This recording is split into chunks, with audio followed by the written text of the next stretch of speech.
Beleza, comecei a gravar aqui. Então, pessoal, boa noite. Nesse primeiro momento agora da aula, a gente vai ver a quarta parte sobre o Manual de Identidade Visual. A gente está fazendo essas aulas quinzenais sobre como construir um manual de identidade visual. Na semana passada, a gente falou um pouco sobre os tipos, né? Sobre o logotipo e a tipologia, como criar tipologia. E a gente falou um pouco também sobre a questão do símbolo, do memorial descritivo. E hoje eu fiquei de mostrar para vocês quais foram as alterações que eu fiz no logotipo da Skimmers, que é o manual de identidade que eu fiz ainda no curso de Publicidade e Propaganda da faculdade. Então, aqui, todos conseguem ver, visualizar o slide, tranquilo?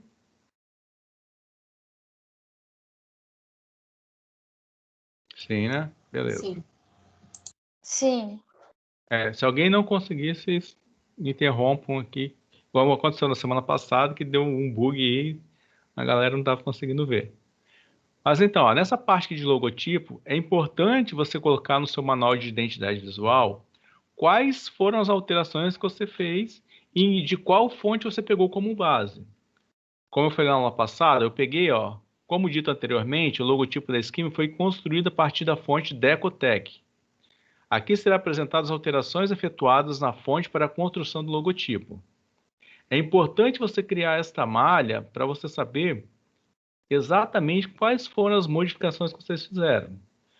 Caso você perca o arquivo lá contendo a parte, os vetores, você pode recriar a partir da fonte. Por exemplo, se eu tivesse perdido essa identidade visual, eu podia vir aqui no da fonte, por exemplo, lá que tem fontes gratuitas, digitar lá Decotec, pego essa fonte e venho aqui, recrio a minha tipografia.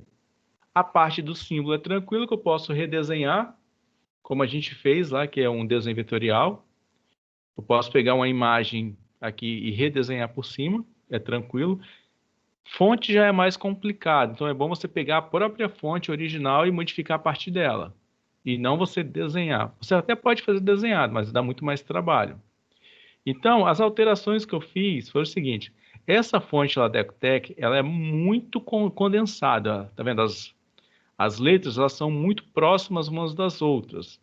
E na letra K e na letra I, tem essas duas partes aqui que sobressaem o tamanho de X, que é o tamanho da fonte em caixa baixa. Então, eu fiz as seguintes alterações. Ó. Primeira coisa que eu fiz foi alterado a letra K, onde foi retirado a haste ascendente para que houvesse uniformidade no logotipo. Então, eu vim aqui e tirei esta haste da letra K, deixando ele do mesmo nível das outras letras. E em segundo, eu também tirei esse pingo do I, para a mesma coisa, para manter o mesmo espaço de composição da minha tipografia. A terceira coisa que eu fiz foi prolongar na razão de 6,5. Esse UM é unidade de medidas. É importante você entender o seguinte: eu criei aqui uma malha. Essa malha aqui ela tem 3 quadradinhos por uma quantidade de quadrados aqui, que é próximo de 40 quadradinhos na horizontal. Por que eu fiz isso? Eu fiz isso para que eu pudesse determinar quais foram as modificações efetuadas aqui na minha tipografia. Tá vendo que tem uma partezinha mais clara, tipo um vermelho bem clarinho? Essas foram as partes que eu modifiquei. Ó. A fonte original ela tem 28,5 unidades de medidas. Por que eu coloquei em unidades de medidas e não em centímetros ou metros ou qualquer outra coisa?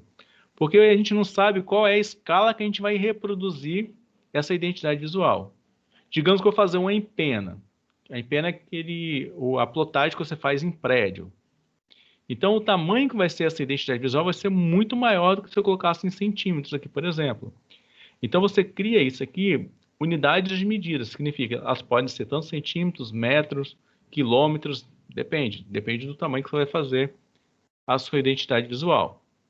Então, o tamanho original dessa fonte da Ecotec, ela mede 28,5 unidades de medida.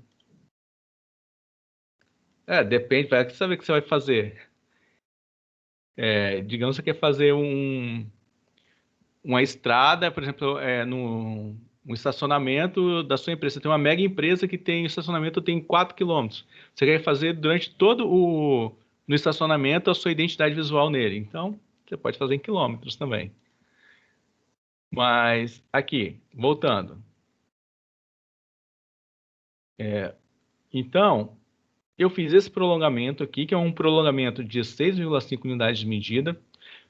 É importante isso, porque se eu quiser reproduzir o meu logotipo aqui com base nesta fonte, eu consigo. É só eu determinar que a distância dessa letra S até essa outra letra S, ela tem que ter 28,5 unidades de medida. Pode ser até mesmo centímetros aqui. Digamos que é 28,5 centímetros. Significa que eu vou estender essa fonte aqui 6,5 centímetros. E aonde que eu vou fazer isso? Eu vou fazer isso lá. Lembra que a gente estudou sobre o kern, o tracking, que é o kern é a distância de uma letra para a segunda letra.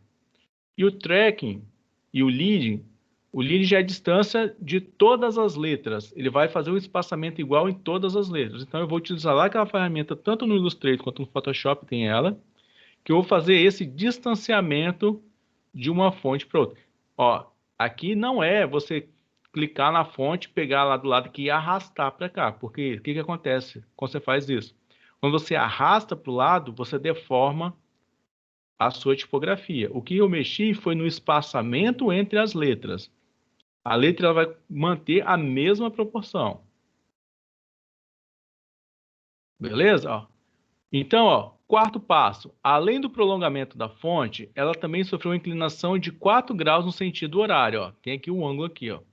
Lembra que eu falei com vocês que eu fiz essa inclinação para dar uma ideia de movimento? Então, ó, observação. As alterações na fonte foram feitas para criar uma fonte única para esquemas. As únicas alterações possíveis são as apresentadas no manual, sendo vetada qualquer outra alteração que não fora prevista aqui. Eu não posso vir aqui, por exemplo, e achatar. Clicar aqui para achatar para ficar a letra mais condensada para baixo. Eu não posso fazer isso, porque o manual não prevê isso. Vocês entenderam a importância do manual? O manual vai definir tudo aquilo que eu vou fazer com relação à minha identidade visual. O que eu posso e o que eu não posso fazer com ela. Como é que eu fiz para construir, que a gente viu na aula passada, isso aqui é em relação do memorial descritivo, quais foram as ideias apresentadas para a construção da marca. Depois eu vou trabalhar a questão do símbolo e do logotipo. Aí, lá no memorial descritivo, eu expliquei como que eu cheguei a esse símbolo e como que eu cheguei ao logotipo. E aqui eu estou mostrando quais as alterações que eu fiz nessa fonte da Ecotec para chegar até a identidade visual completa. E agora eu vou falar com vocês sobre outro assunto também que é muito importante, isso que são as cores institucionais. Só mais uma coisa, tem alguma dúvida, alguma pergunta com relação à modificação no logotipo? Eu posso seguir. Tranquilo, né?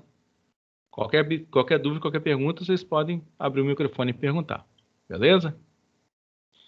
Agora vamos falar sobre as cores institucionais. Cores institucionais, ó.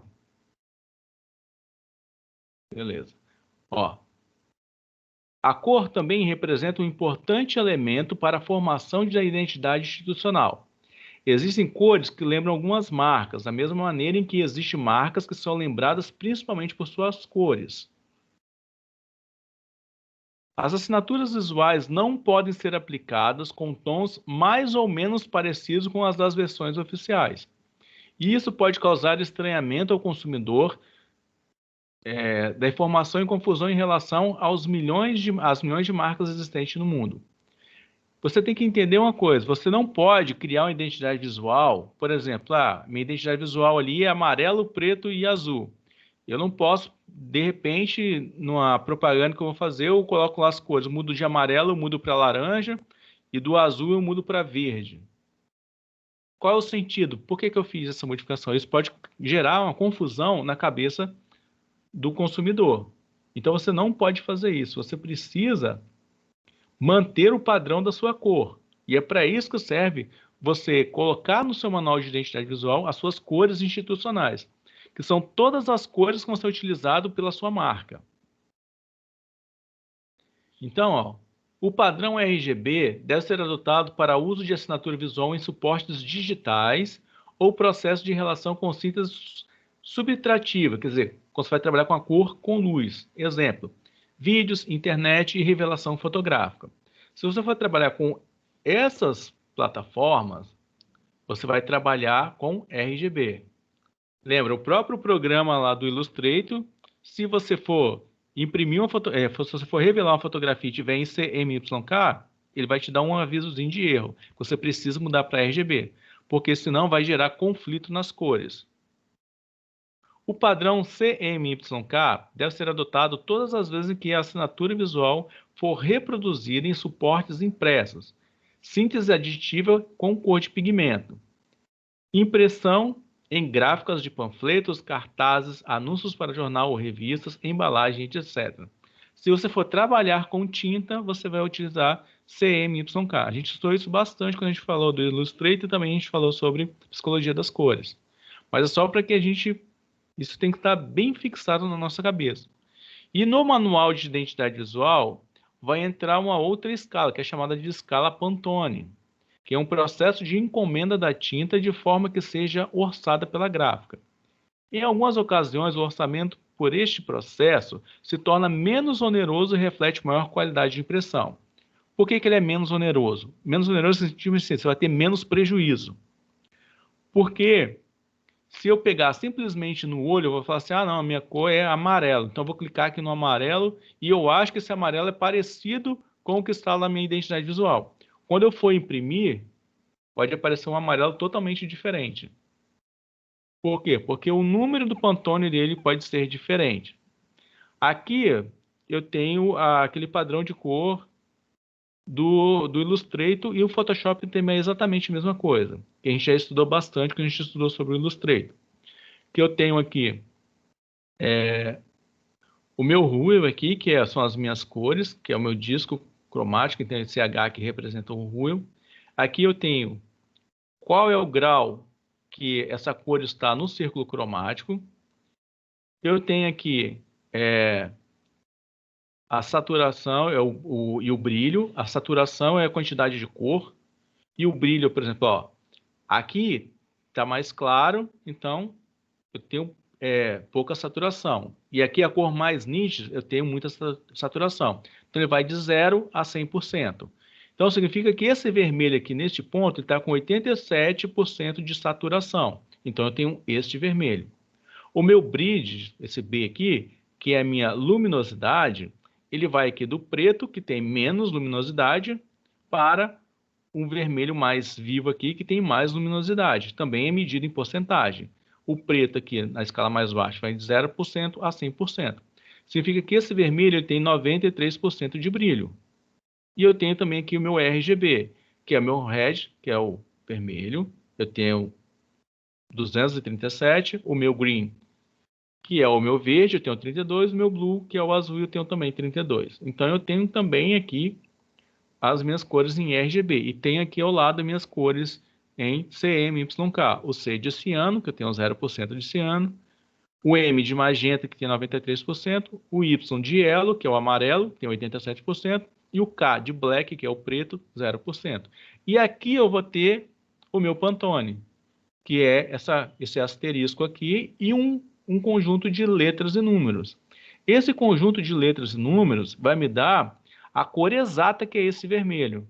Então, independente do monitor que eu tenha, eu vou explicar isso para vocês que as cores vão mudar de acordo com o monitor, porque existem padrões de cores diferentes, mas quando eu determino aqui o meu número, minha escala de Pantone, a cor que eu for pedir para a gráfica imprimir vai ser exatamente a cor que eu estou vendo, a cor que eu quero. Então, por exemplo, se eu mandar imprimir a minha identidade visual com essa escala de Pantone em 20 gráficas diferentes, as 20 gráficas diferentes vão entregar o mesmo padrão de vermelho. Claro que pode variar pequenas coisas que vai depender do tipo de impressão que você vai estar fazendo. Mas em escala geral, quando você coloca a escala de Pantone, significa que você vai ter uma precisão muito maior para a sua impressão. Por isso que ele vai ser menos oneroso, que não vai correr o risco de você... o vermelho que você for imprimir em uma gráfica for muito mais escuro do que o vermelho impresso em uma outra gráfica. Então, você vai ter uma maior qualidade de impressão.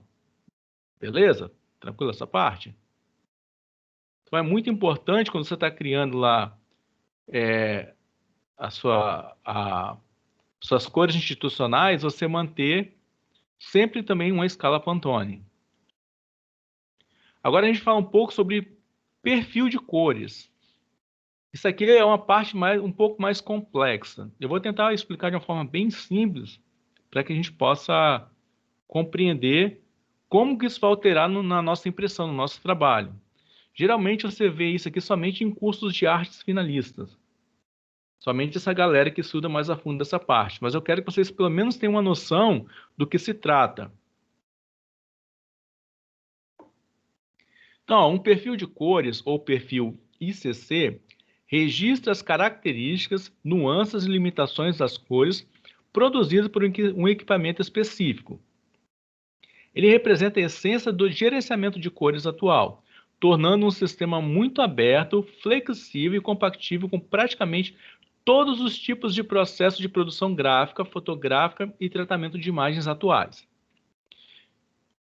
No Illustrator, a gente não tem a opção de fazer uma escolha de perfil de cores. Já no Photoshop, a gente tem.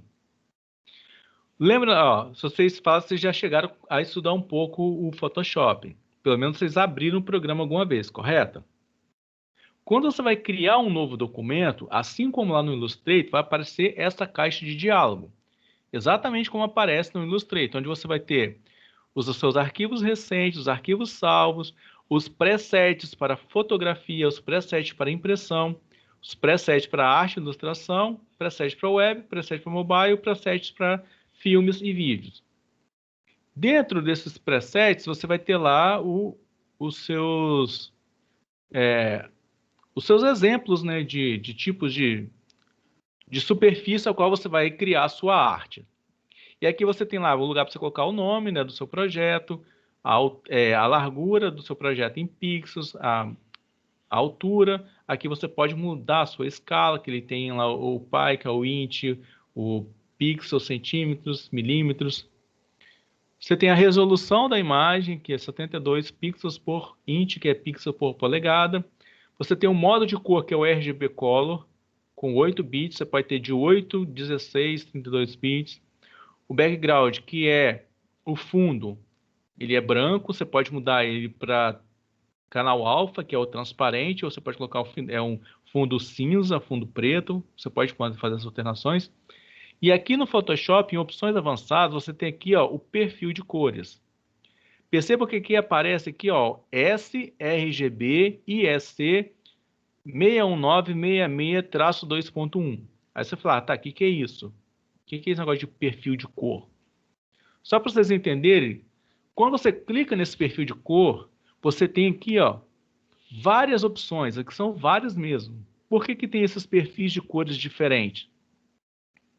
Pode ver que aqui eu tenho ó, o Adobe RGB 1998, que é um dos mais usados, principalmente em fotografia. Eu tenho o Apple RGB, Color Match RGB, tem aqui o Photo Pro RGB, tem aqui os Rex, e se eu for baixando aqui a lista aqui, vai ter várias outras. Eu tenho da Canon, eu tenho da Kodak, eu tenho da Fujifilm. Por quê? Porque cada mecanismo, cada empresa que trabalha com imagens, eles criam os seus próprios padrões de cores. Cada um deles vão criar o seu próprio perfil de cor para trabalhar com o seu equipamento específico. E para vocês entenderem melhor como que funciona isso, essa questão de escalas, o que é um sRGB, o que é um RGB, o que é um Photo Pro, eu vou explicar um pouquinho mais para frente, eu vou colocar um gráfico para vocês entenderem. Ó. O correto é que cada dispositivo que seja utilizado para trabalhar com imagens tenha o seu próprio perfil de cores ICC, fazendo com que o sistema mantenha um fluxo de trabalho com todas as cores gerenciadas do começo ao fim, fazendo com que elas estejam corretas e que não sejam modificadas com a impressão. Quando você cria um padrão de cor, com perfil de cor como está aqui, significa que você está utilizando, igual coloca aqui, o Adobe RGB ou o sRGB. Significa que eu estou trabalhando com o padrão de cores da Adobe. Então, se eu for fazer uma impressão com esse padrão de cor, na hora, a minha impressão, eu tenho que colocar também que o perfil de cor utilizado foi, por exemplo, o Adobe RGB 1998. Por quê? Significa porque o verde que eu estou vendo aqui na minha tela de computador vai ser exatamente o verde que vai ser impresso lá na gráfica, para não mudar. Se eu configuro a minha imagem para, por exemplo, para Adobe RGB e lá na hora de impressão, na gráfica, ele joga para Photo Pro RGB, esse verde que eu estou vendo aqui não vai ser o mesmo verde que vai ser impresso. Vai mudar. A tonalidade vai mudar. E eu vou explicar por que que vai mudar. Estão vendo esse gráfico aqui? Essa parte externa aqui, essa parte maior, é todo o espectro que o olho humano consegue enxergar. É todas as cores existentes na natureza. E aqui, por exemplo, é o grau de intensidade das cores. Quanto mais externo aqui, mais brilho tem a cor, mais intensa é a cor. Perceberam? Então, ó, só para vocês verem um problema. Ó.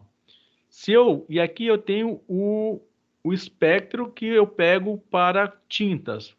As cores, os pigmentos, eu só consigo reproduzir essa gama de cores que tem aqui, ó.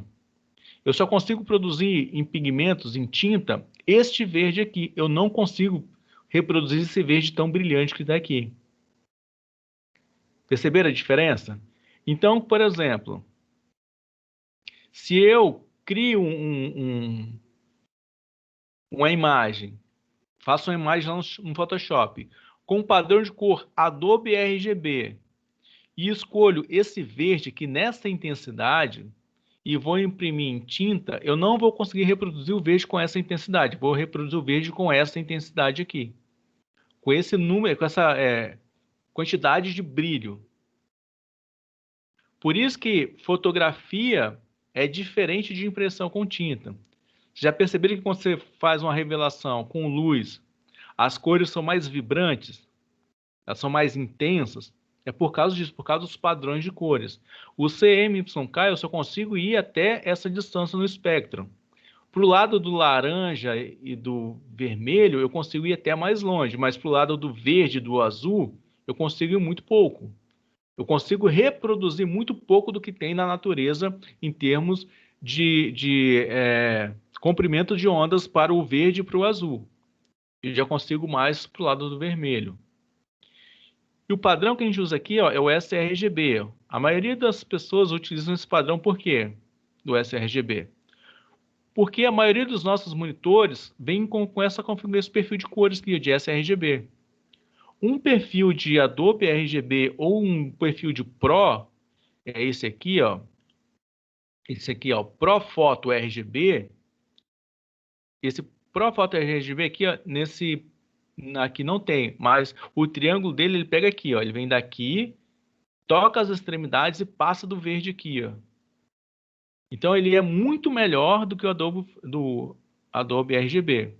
Só que é o seguinte, os monitores que a gente utiliza em casa, a maioria de nós, pobres mortais, é tudo em sRGB, que são monitores que vão custar entre 500 e 2.000 reais.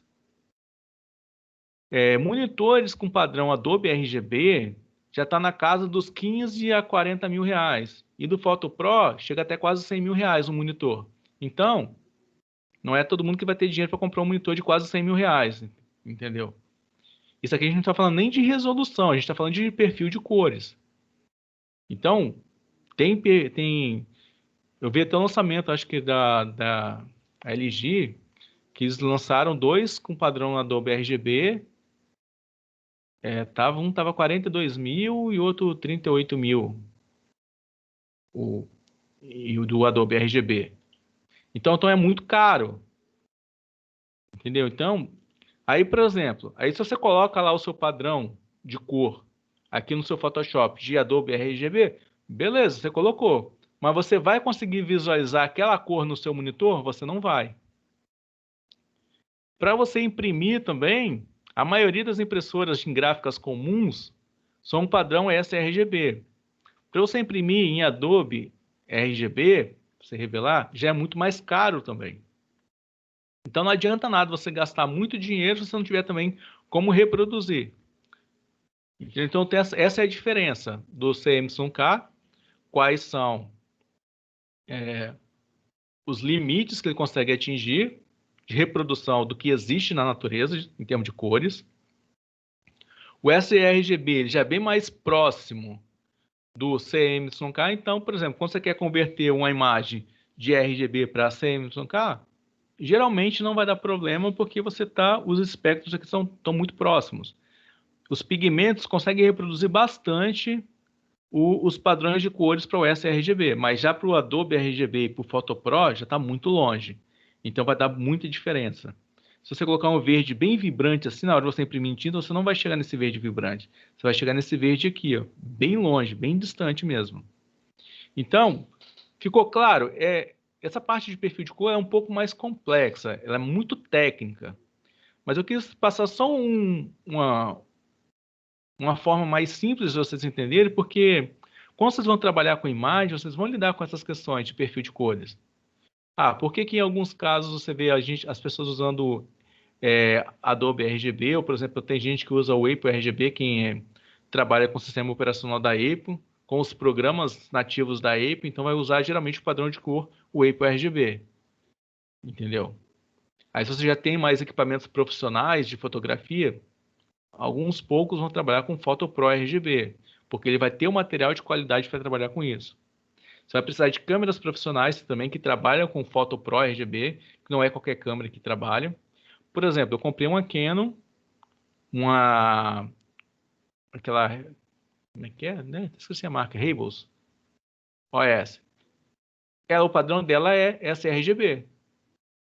Uma câmera com padrão de foto Pro RGB é também uma câmera profissional. Vai estar na casa lá dos 90 a 100 mil reais. Então você vai precisar de uma câmera profissional de perto de 100 mil reais, vai precisar de um monitor profissional também, perto também de 100 mil reais, imagina, e mais uma impressora para você conseguir revelar as fotografias nesse padrão de cores. Então não é algo barato. Então, às vezes, você tem que pensar que você vai trabalhar geralmente com o padrão do sRGB. Ficou claro? Deu para entender mais ou menos o que eu quis dizer em relação ao perfil de cores? Então, quando vocês verem isso no Photoshop, não se espantem, não fiquem desesperados. Geralmente, a gente vai usar esse padrão aqui, ó, sRGB e ESC 61966 2.1. É o que a gente mais utiliza.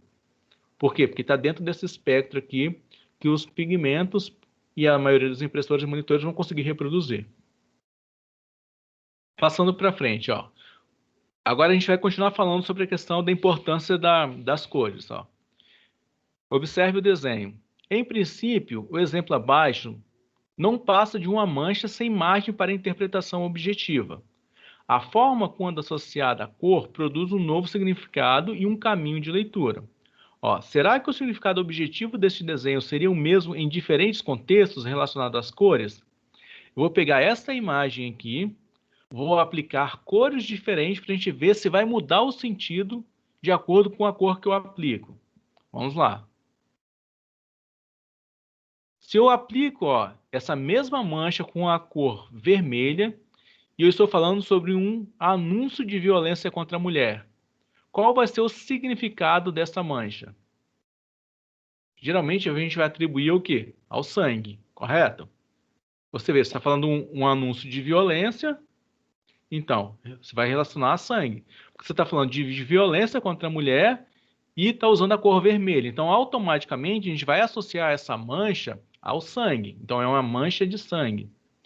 Se eu pego essa mancha e ela é preta, estou falando sobre um anúncio de papelaria. O que eu vou pensar? Provavelmente o quê? A marca de tinta. Isso aí. Então, significa que como se eu tivesse derramado um pouco de tinta. Agora, se eu uso a cor azul e eu estou tratando de um anúncio de um parque aquático, o que eu vou remeter automaticamente a essa mancha? A água. Então, você vai remeter a água e a musiquinha da água, água mineral, que todo parque aquático tem. Então, vocês perceberam, ó, eu estou pegando exatamente o mesmo símbolo, só que dependendo do contexto de aplicação, a cor que eu utilizo, eu vou remeter a algo totalmente diferente um do outro, simplesmente trocando a cor. E essa cor sendo inserida dentro do contexto. Por isso, quando você cria uma identidade visual, você não pode simplesmente pegar qualquer cor. Ah, eu vou colocar a cor azul porque eu acho mais bonito o azul. Não, não é porque ele é mais bonito. Ele precisa estar sendo aplicado na sua identidade visual com um objetivo específico para que você crie uma cadeia associativa com relação à sua marca. Entenderam? Tá claro isso para vocês? Por isso que é fundamental você trabalhar com a questão das cores. A gente estudou muito com relação de cores quando a gente estudou a parte de psicologia das cores. E como cada cor vai remeter a algo. Então, isso é fundamental que vocês tenham isso em mente. Quando você cria essa identidade visual, você não pode simplesmente falar assim, ah, vou colocar a cor que eu acho bonito. Não, não é a cor que você acha bonito. É a cor que vai remeter a tudo aquilo que a marca precisa. Então, ó, o exemplo da mancha demonstra o caráter cultural de representação das cores. Iconicamente, que é por semelhança, as manchas passam a representar a ideia de sangue, de tinta e de água, pois culturalmente o ser humano passou a fazer este tipo de leitura. Assim, ao criar a logo, o designer deverá estar atento para as relações de semelhanças que podem gerar múltiplas interpretações. Eu não posso escolher a cor por escolher ao acaso. Não, ela precisa estar em acordo com as interpretações que eu quero que a minha marca tenha, porque isso vai agregar valor à sua marca. Então, da mesma forma, o entendimento das relações simbólicas também é primordial para a tentativa de despertar o sentido esperado ao leitor da assinatura visual. Por exemplo, o ser humano passou a associar simbolicamente o branco à ideia de paz. Só que se você parar para analisar, o que tem a ver uma pomba com paz? O que tem a ver o branco com paz? Não, eles não são diretamente associados. Mas o que? Como a gente estudou na aula passada, a questão da simbologia, o símbolo ele é uma construção social. Então, a ideia do branco relacionado à paz, ele foi construído socialmente e foi atribuído esse sentido a essa cor.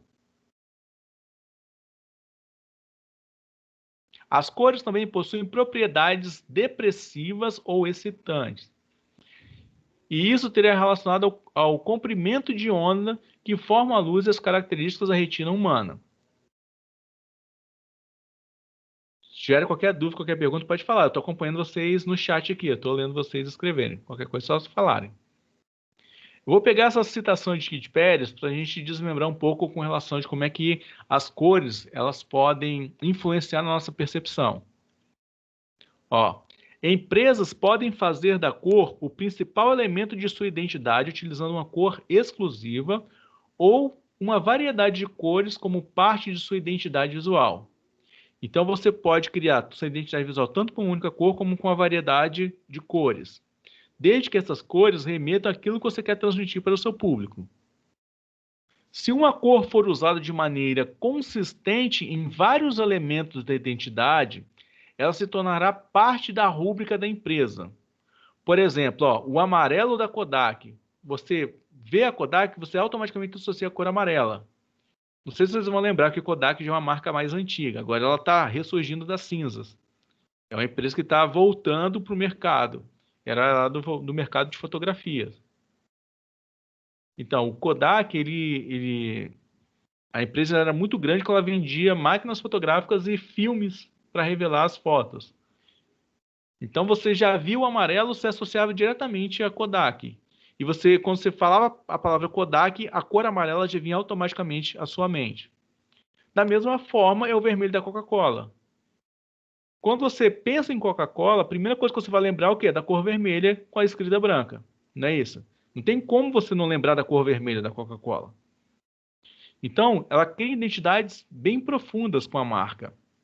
O importante é haver certeza de que a cor é reproduzida de maneira adequada em um número infinito de materiais e superfícies no mundo todo. E se cercar de cuidados com relação ao uso daquela que for escolhida. A partir do momento que você definiu a sua cor para a sua marca, você tem que trabalhar somente com essas cores. Você não pode ficar mudando.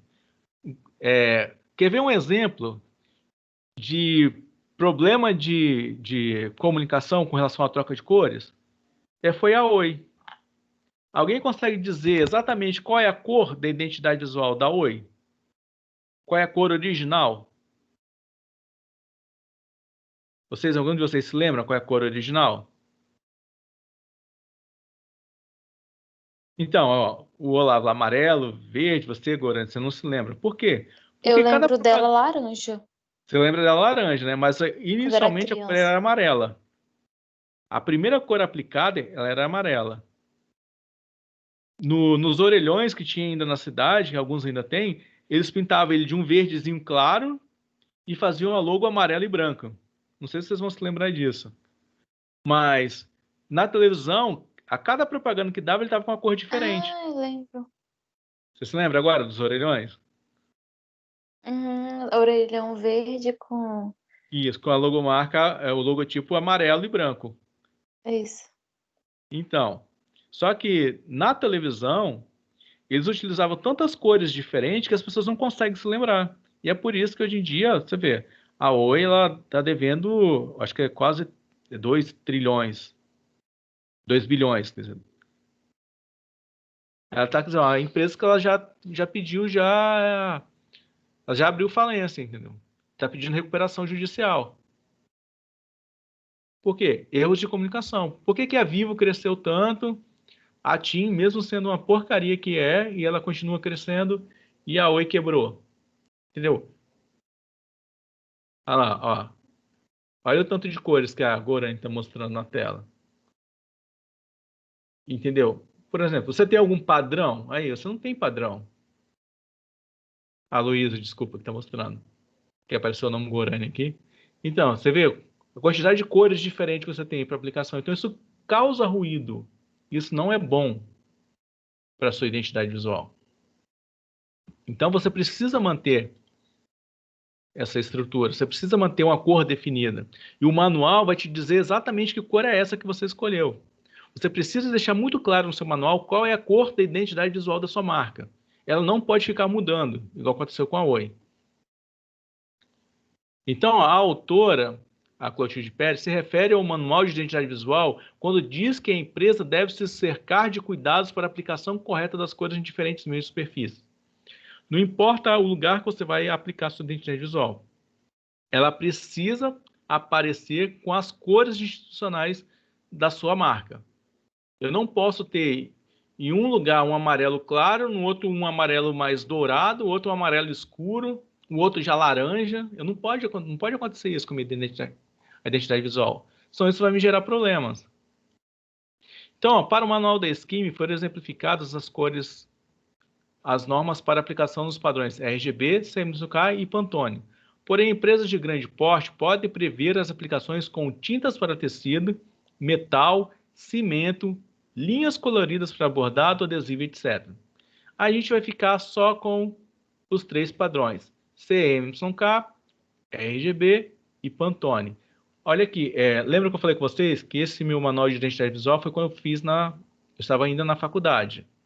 Ele foi feito em 2007, acho que 2007. Na capa deve ter, depois eu dou uma olhada, conferir com vocês. Foi 2007, eu acho que eu fiz esse manual. E eu fiz ele no CorelDRAW. Na época eu nem mexia no Illustrator ainda. E o Pantone dele, ó, ele aparece com a nomenclatura de forma diferente. Tá vendo aqui, ó, 935C, mas é a mesma coisa que tem lá no Illustrator. É porque no Illustrator você tem lá o asterisco e um conjunto de letras e números. Mas você colocar vai ser exatamente a mesma coisa, que é um padrão Pantone. Então, as formas com que apresenta, às vezes, pode parecer diferente. Mas, quando você usa o padrão Pantone, é o mesmo para qualquer aplicativo que você vai utilizar, qualquer programa. Então, é importante que você faça isso no seu manual de identidade visual. Você coloca as suas cores institucionais da sua marca. Ó. Eu tenho aqui na marca da Skimmer, eu tenho um azul, um amarelo e um preto. Então, eu preciso dizer que azul é esse. Ó. Eu tenho aqui ó, o ciano, magenta e yellow black, tem o RGB e tem um Pantone. Sim, alguns chamam de hexadecimal. É hexadecimal, Pantone e padrão de cor. Depende como é que... Depende de quem está falando sobre o assunto. Mas quando você vê na parte de gráfica mesmo, eles vão trabalhar mais com Pantone. A palavra certa para o eita. O hexadecimal é Pantone. Beleza? Deu para entender? Então, ó, é o seguinte. Aí com isso a gente acaba a nossa aula de hoje com relação ao manual de identidade visual. Tem alguma dúvida, alguma pergunta com relação a essa parte que a gente estudou hoje?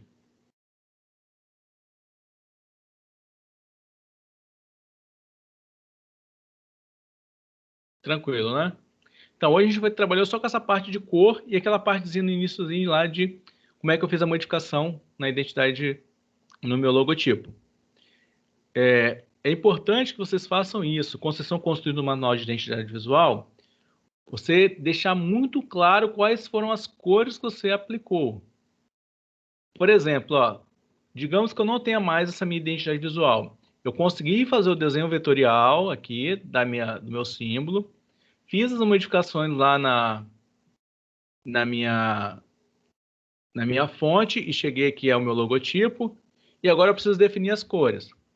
Mesmo que eu tenha perdido aqui a minha identidade visual, eu posso vir aqui, ó, ir lá no meu Photoshop, no Illustrator, colocar aqui o meu padrão de semi-local, o meu padrão de Pantone aqui e pronto, eu vou reproduzir exatamente essa mesma cor azul. Da mesma forma que eu vou reproduzir exatamente a minha cor amarela. Então, se uma outra pessoa for desenhar, por exemplo, digamos que você tem uma empresa física mesmo, você tem lá e nessa empresa você quer colocar a sua identidade visual pintada no seu muro. Você pode chegar lá numa loja de tintas, entregar essa numeração Pantone, que eles vão criar esse azul exatamente nessa tonalidade aqui.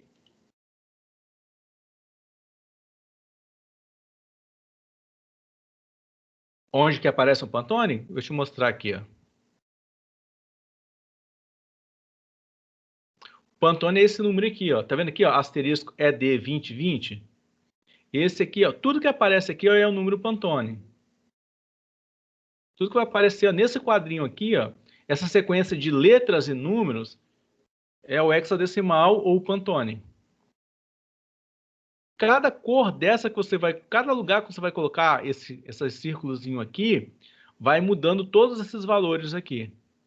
E para você reproduzir exatamente esse vermelho, é só você digitar ED2020. Vai aparecer exatamente esse vermelho. Beleza? Mais alguma dúvida, alguma pergunta, pessoal, com relação à nossa aula de hoje?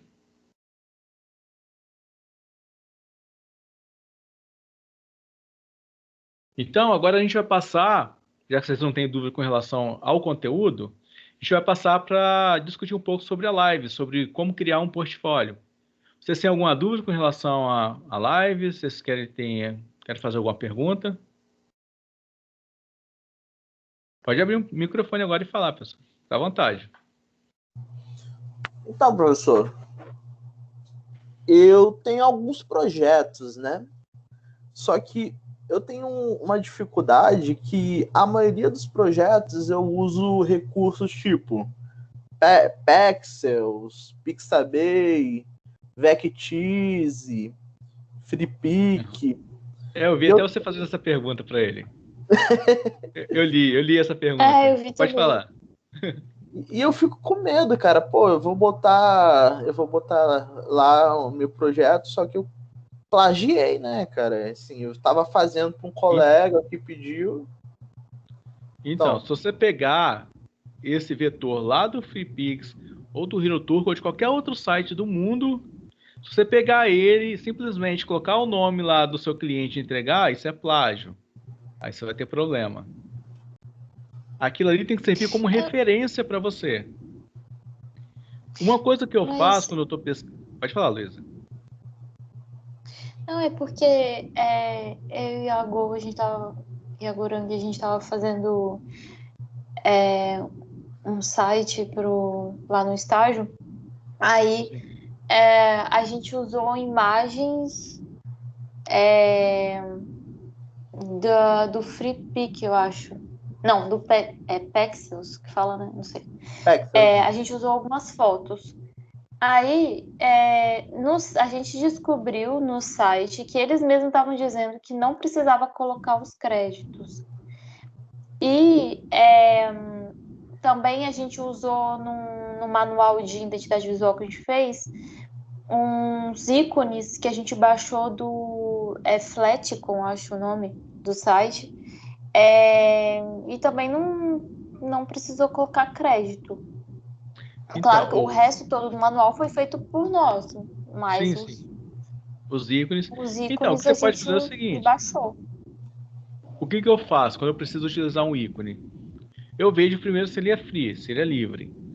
Porque, geralmente, quando você baixa o arquivo, tem lá um documento lá de bloco de notas que vai te explicar qual é o tipo de coisa que você pode fazer.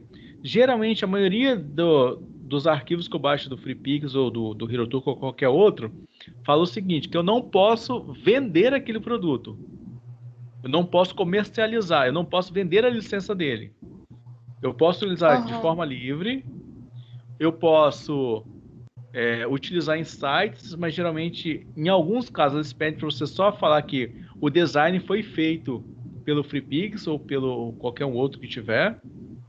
Entendeu? Eles vão falar assim, não, pelo menos você deu crédito de quem foi que fez o design. Mas você pode usar livremente. O que você não pode é vender ele. Então, eu não posso, por exemplo...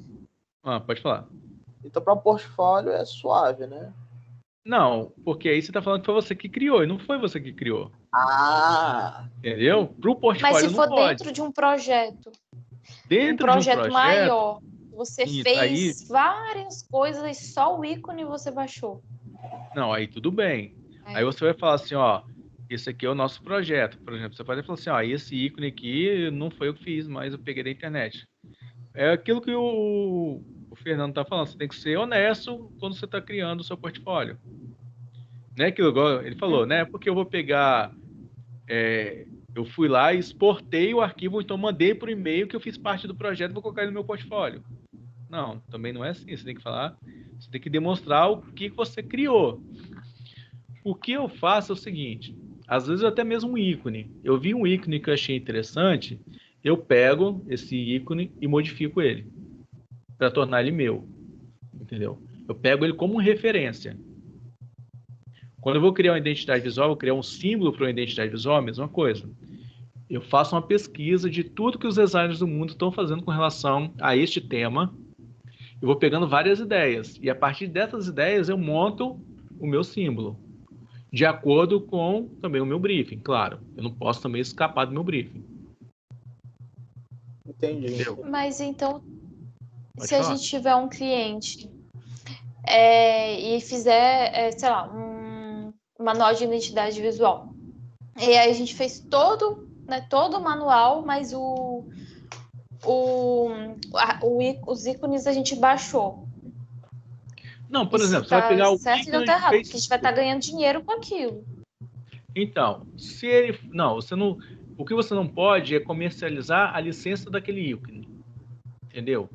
Por exemplo, você foi lá, baixou do FreePix, aí o Olavo fala para você, Luiz, me arruma aquele íconezinho lá do Instagram. Aí você fala, não, para você usar ele aí no seu site, no seu manual, você vai ter que me pagar R$100. Isso aí você não pode, porque não foi você que produziu. Então você está ganhando dinheiro em cima de uma permissão que não foi sua. Já no manual de identidade visual, a grande parte dali foi você que produziu. Você está utilizando o ícone para exemplificar. Às vezes, por exemplo, você vai colocar para uma rede social, alguma coisa. Então, isso aí é irrelevante. Entendeu? Você está ganhando dinheiro pelo seu trabalho como um todo. O ícone ali é só um acessório, no caso. Deu para entender? Entendi. E tipo, sim, entendi. E questão de foto? Então, foto que é problema. Porque imagina, tipo assim, o cara vende um anúncio, lá tá a sua foto no anúncio, e ninguém falou nada com você. Você tá andando na rua, daqui a pouco tem um outdoor com a sua foto. Você vai entrar com processo contra aquela empresa. Por quê? Porque tá usando a sua foto de forma indevida. Você não autorizou para ele utilizar. Claro que tem bancos de fotos gratuitas. É diferente. Se o modelo lá, a modelo, assinou um contrato, falando, não, eu autorizo a utilizar a minha imagem em qualquer lugar que vocês quiserem. Aí ela está autorizando. Por isso que você precisa buscar essas informações em sites de bancos de imagem livres. Por quê? Porque ali já vai ter um contratinho lá que o modelo ou a modelo permitiu que você utilizasse a foto dele em anúncios. Se ele não permitir, a pessoa pode entrar com um processo contra você. E mockup? Então, mockup também, por exemplo, quando você pega um mockup, você vai colocar o que você criou. Você vai envelopar com aquilo que você criou, correto? Sim, sim. Você já está descaracterizando já o mockup. Então, geralmente, o mockup não dá problema. A não ser que seja, por exemplo, um design de... A pessoa que trabalha com design de produto, por exemplo. Ele criou um novo tipo de garrafa de refrigerante inovador. E ele patenteou aquele modelo exclusivo. Quando a gente lembra que a gente falou nas primeiras aulas de manual de identidade visual, que você pode também patentear não só a sua identidade visual, mas também, por exemplo, tipos de embalagem. Você pode patentear. O cara patenteou aquilo ali, geralmente não vai te dar problema, porque você não vai estar vendendo aquele design. Você vai estar utilizando ele para representar um trabalho que você fez. Geralmente não dá problema, mas seria muito, muito raro uma pessoa te processar por causa disso. Então, o mockup é bem tranquilo, você pode usar sem preocupação. Minhas dúvidas são só essas mesmo, obrigado.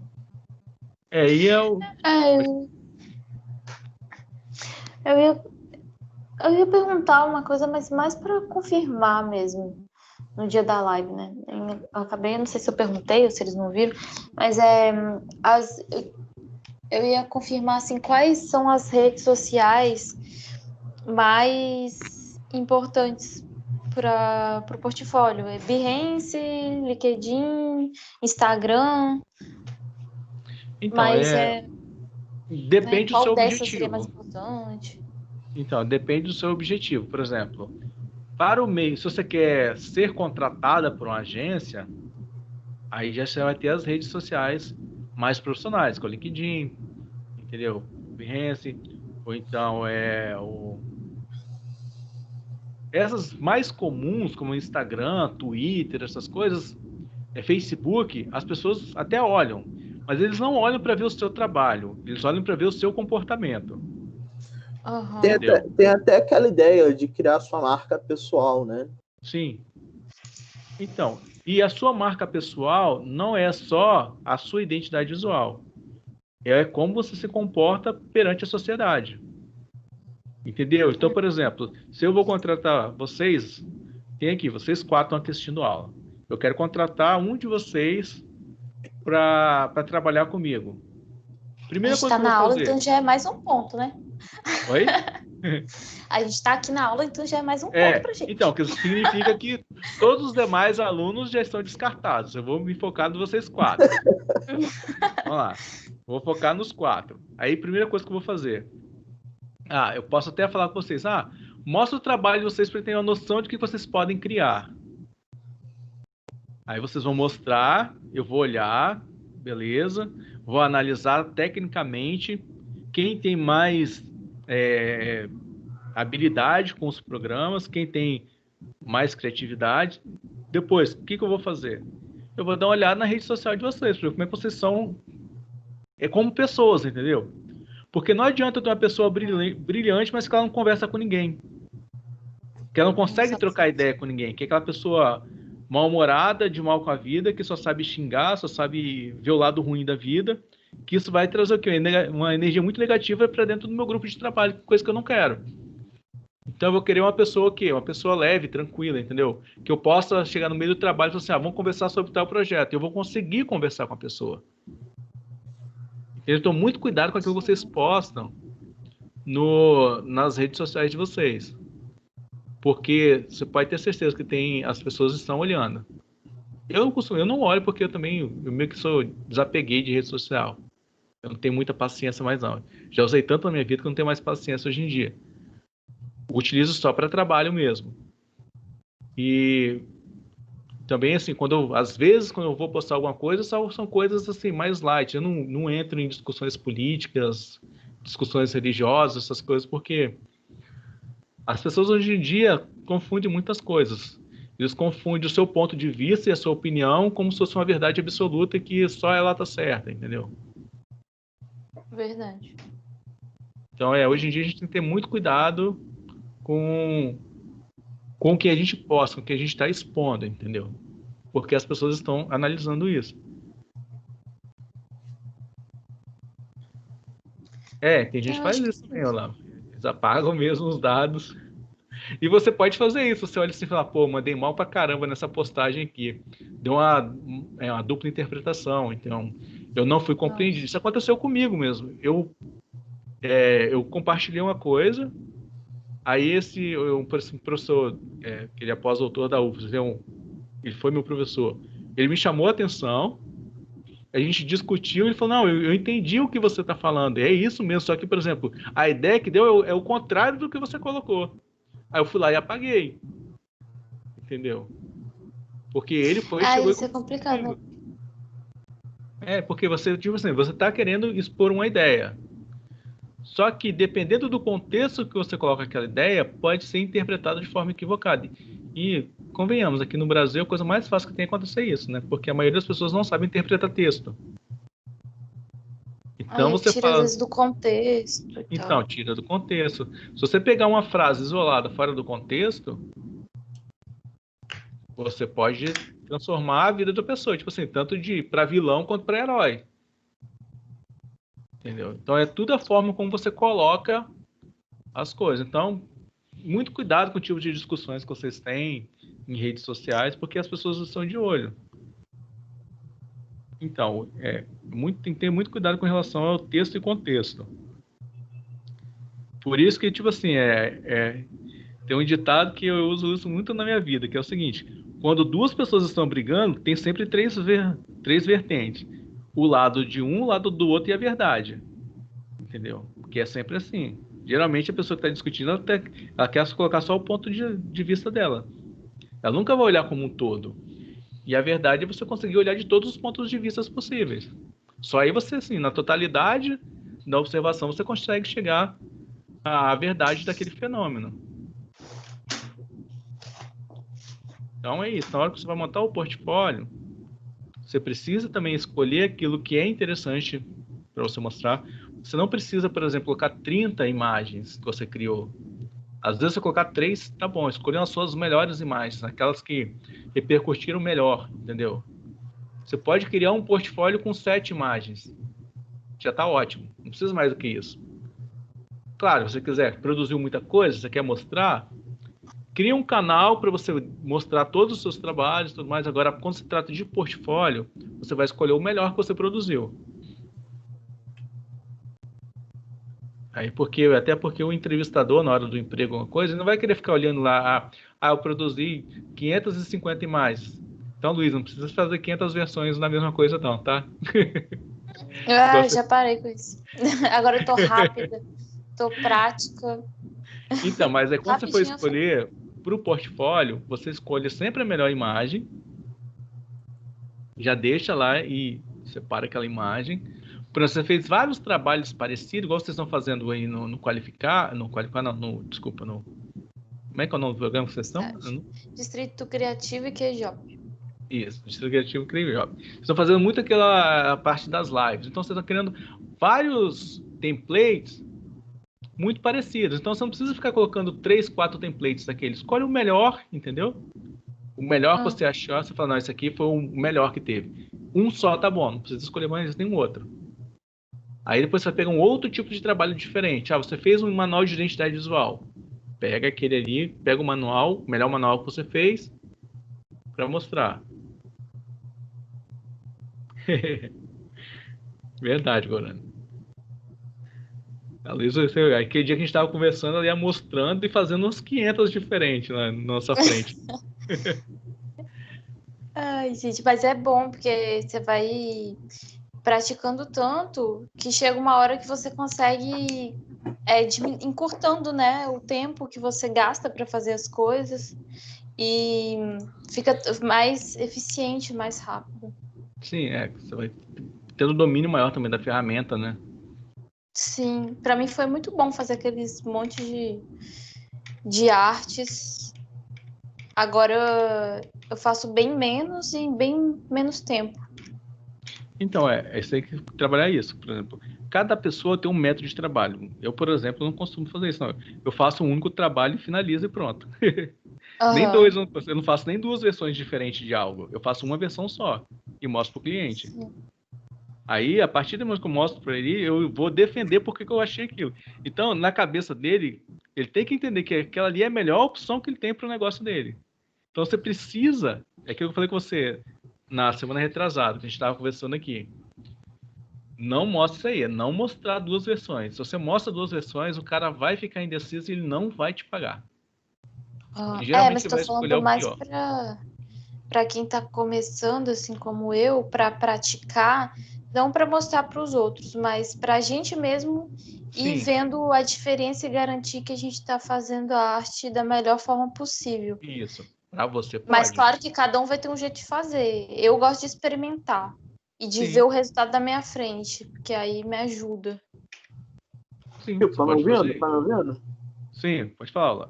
Tipo, eu tô criando um pacote, né, de cartões de visitas de empresas imaginárias que eu criei e cartão de visita para imprimir virtual. Porque eu quero chegar nas empresas que estão abertas aqui perto de casa e chegar e mostrar. E ele fala, como é que vai ser? Aí eu pego o celular e mostro. Mas já a questão do produto final, por experiência, é melhor mostrar só um. Sim. Pega o melhor, aquele melhor que você achou. Isso aí. É sempre você escolher o melhor. Qualquer coisa, se você tá meio em dúvida assim, mostra para seus parentes, seus amigos, fala, o que você acha? Qual que você acha o melhor desses aqui? Entendeu? E ver o que a maioria acha. Claro, você vai fazer uma análise técnica também com relação a isso. Você não pode... Por isso que é importante a gente estudar a teoria. Porque a teoria vai te dar segurança para falar. Eu não sei lá, você chegou a ver, quando a gente falou do lado do memorial descritivo. Quando você faz um memorial descritivo, o cara vai olhar e falar, caramba, esse cara sabe do que está falando. Ele escolheu essa cor porque ele sabe o sentido que vai produzir essa cor. Sim. Entendeu? Igual eu mostrei para vocês aqui a questão da mancha lá. Se eu coloco cores diferentes em contextos diferentes, vai ter uma significação totalmente diferente uma da outra. Então, se você mostra isso também para o seu cliente, você fala assim, tá vendo? Se eu usar essa cor, vai dar esse sentido. Se eu usar essa outra aqui, vai ter um sentido totalmente diferente. Qual o sentido que você quer para sua marca? Aconteceu isso com uma cliente amiga minha. Eu reformulei a identidade visual dela e ela falou assim, eu queria um tom de vermelho. Aí, sim, no caso, como ela falou que ela queria um tom de vermelho, aí eu mostrei para ela, você quer qual tipo de tom de vermelho? Esse vermelho aqui, no seu contexto, vai remeter a tal coisa. Esse outro vermelho aqui vai remeter a outra coisa. Qual contexto você quer? Ela fala, eu quero este tipo de contexto. Então, você pode até dar essa opção para ela escolher, mas desde o que ela quer transmitir, e não do que ela acha mais bonito, entendeu? É aí que o briefing entra, né? É aí que o briefing entra. E você também, às vezes, se for uma pessoa que você tem mais acesso para conversar, você conversa direto com ela também. Igual, por exemplo, como eu falei, essa identidade visual da minha amiga eu fiz acho que em menos de 1 hora. Porque era para reformular. Eu vi que estava com problema, que era um problema bem grave que tinha na identidade visual dela. Ela queria manter a ideia base, porque tinha a ver com o negócio dela. Tipo assim, a ideia era boa, mas a execução era muito ruim. A execução é quando você cria o símbolo. A criação do símbolo ficou muito ruim. E por ela ter achado bom quando foi criado, quando eu olhei para o símbolo, o símbolo da identidade visual dela, eu falei, ó, tem um problema muito grave aqui. Eu vou te falar que isso está refletindo no seu estado de espírito quando você fez essa identidade visual. Porque era assim, era um nome que estava muito solto, em volta, tinha um círculo e um nome no meio do círculo com um símbolo. Só que havia muita distância entre a tipografia e o círculo. Foi aquela coisa muito solta. Eu falei com ela assim, ó, o que dá a ideia aqui é que você está meio que perdida nessa área. Você sabe o que fazer, mas não sabe para onde ir. Ela falou, mas é assim como me sinto. Então, eu falei, então a sua personalidade está sendo transportada para sua marca. E eu percebo isso ao olhar. Entendeu? Então você está passando isso para o seu consumidor. Isso ele pode olhar para a sua identidade visual e falar, pô, não confio no serviço dessa pessoa com base na sua identidade visual. E ela não saberia explicar por que a pessoa não confia. Mas, na verdade, é a identidade visual que estava refletindo o que ela estava passando quando ela gostou daquilo, quando ela aprovou aquela identidade visual. Aí eu falei com ela, você quer transmitir isso? Ela falou, não quero transmitir isso. Então, você tem que transformar sua identidade visual em algo mais sólido e mais concreto, com mais credibilidade. Aí eu fui, modifiquei e mostrei para ela, é isso aqui. Aí ela gostou. Eu falei, a única coisa agora, com relação à cor, vou manter essa cor, mas, por exemplo, existem 2 tonalidades que eu posso utilizar. Uma tonalidade é porque eu quero passar essa ideia, e essa outra tonalidade que eu vou passar essa uma outra ideia. Qual a ideia que você quer transmitir? Ela foi escolher. Eu vou falar, então tá, essa cor vai refletir essa ideia que você quer transmitir. Entendeu? Então não precisa ficar criando muita coisa. Entendeu? Quando você tem um conhecimento técnico, você já consegue falar direto com a pessoa. E você dá credibilidade, entendeu? Você passa credibilidade. Então a pessoa fecha o trabalho com você. Entendi. Professor, eu mandei um logotipo no Instagram, 2, na verdade. No Instagram, não, tô doida. No grupo do WhatsApp, lá do Fundamentos. E aí, se possível, eu gostaria de saber... Gostaria, na verdade, que a gente analisasse ele com base nas coisas que a gente aprendeu na disciplina. Beleza, vamos fazer isso. Só que é o seguinte, eu vou parar de gravar aqui a aula, que como vocês vão mostrar o trabalho de vocês, e a aula vai ficar no YouTube, eu acho que melhor eu paro aqui a gravação e a gente continua conversando, falando sobre agora os trabalhos de vocês, beleza? Beleza. Então, com relação da aula em relação à montagem de um portfólio, tem mais alguma dúvida, alguma pergunta? Não. Tranquilo, né? Não. Então, eu vou encerrar aqui a gravação e a gente continua conversando sobre a produção de vocês. Beleza? Só um minutinho. Beleza.